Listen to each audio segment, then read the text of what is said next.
La iglesia de San Pedro de Leis, perteneciente al municipio de Muxía, es uno de los mejores ejemplos de la arquitectura románica de la Costa da Morte. Este templo, que data de las últimas décadas del siglo XII, es de pequeñas dimensiones y cuenta con una sola nave con cubierta de madera a dos aguas. Ocupa una superficie de 2,84 kilómetros cuadrados y en su alrededor nos encontramos el cementerio de la parroquia. En su interior destaca la presencia de una cruz esculpida en piedra caliza en la zona del altar. Se cree que este no era su lugar original, sino que se encontraba en alguno de los muros laterales. Ya en el exterior se puede observar la escultura de una pequeña oveja.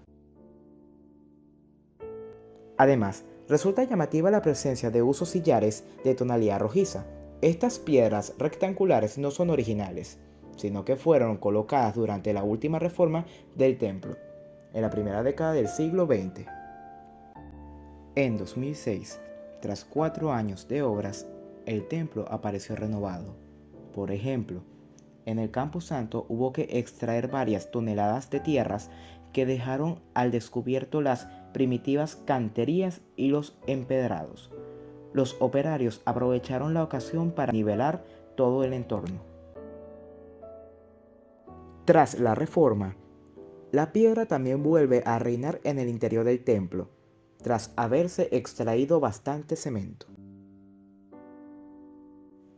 En general, todas las paredes, interiores y exteriores, se han repicado y la bóveda parece recién hecha. Los santos siguen donde estaban, aunque en aposentos más arreglados. En resumen, un hermoso templo románico para visitar en la Costa da Morte.